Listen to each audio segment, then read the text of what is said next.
Population et Solidarité nationale de l'Assemblée nationale. C'est vrai que c'est beaucoup. Hein? Excellences, Madame l'ambassadeur de la République de Turquie au Sénégal, Madame Nour Salman, ma sœur, Monsieur le directeur de l'Agence de coopération italienne pour le développement, que je remercie vivement pour le financement du panel soutenant la promotion du leadership des femmes, Mesdames, Messieurs, les membres du corps diplomatique accrédités à Dakar, Mesdames les honorables députés, Madame la conseillère du Premier ministre en charge du développement social, genre et autonomisation de la femme, Madame Barel Gay, Madame la représentante résidente de ONU Femmes, Madame la commissaire au développement humain et aux affaires sociales de la CEDEAO, ma chère sœur Fatou Sow Sarr, que j'appelle affectueusement Madame la Présidente, parce qu'elle préside le caucus des femmes, que je connais très bien, étant membre. Monsieur le représentant du ministère de l'économie, du plan et de la coopération, Mesdames, Messieurs les représentants des partenaires techniques et financiers, Mesdames les honorables députés de l'Assemblée nationale, mes sœurs linguères, que j'appelle affectueusement les linguères,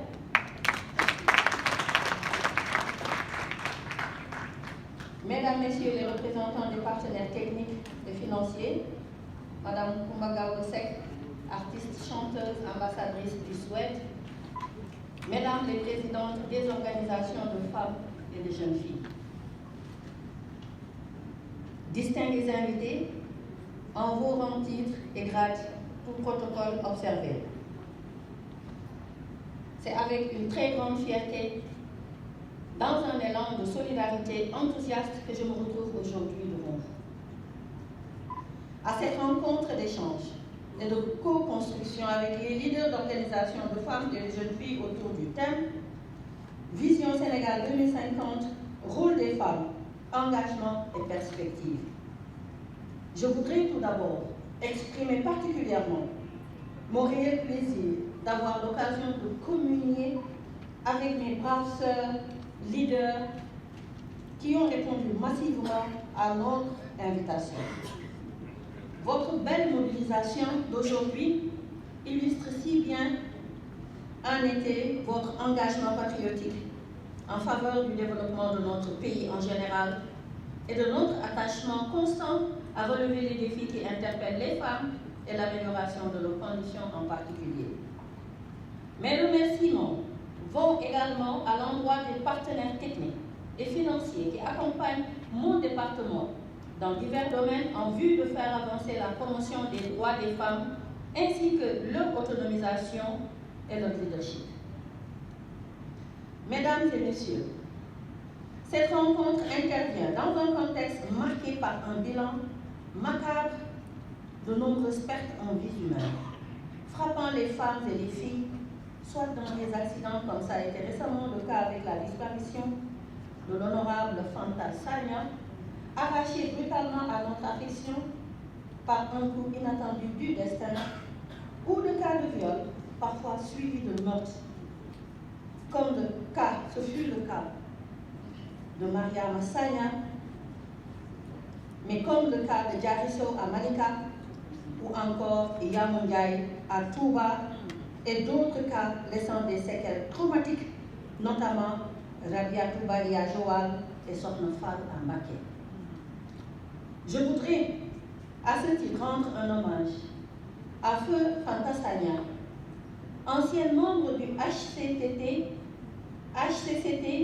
pour son combat en faveur de l'égalité, la paix et la stabilité dans la partie sud de notre verte Casamance, et toutes les autres femmes qui ont tragiquement perdu la vie, et demander une minute de silence, si vous le permettez, à notre assemblée à la mémoire de notre femmes.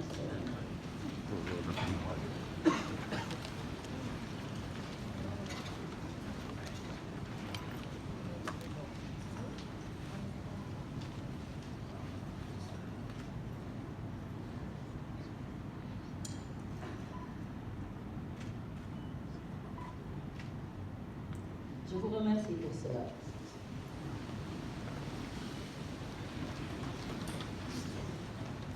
Au demeurant, c'est le moment certainement de faire une introspection sur la problématique récurrente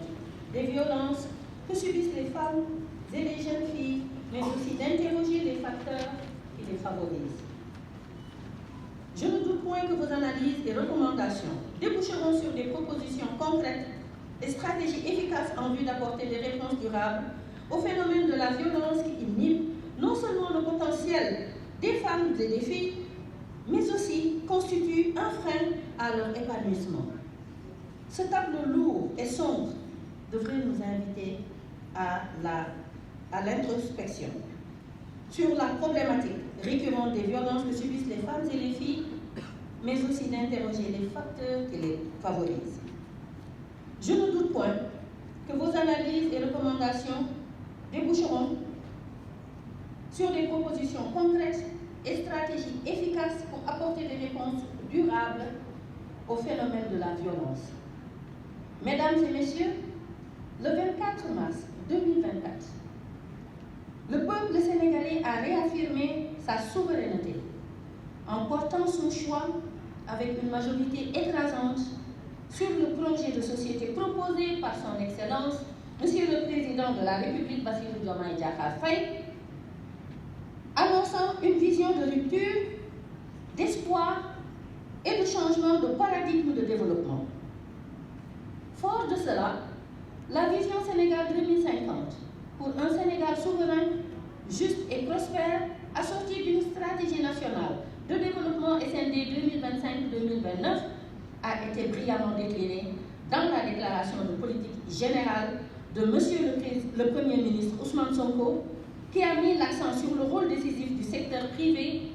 des acteurs institutionnels et des partenaires sociaux, plus particulièrement la jeunesse, dans la réalisation du Sénégal que nous voulons. Cette aspiration d'un Sénégal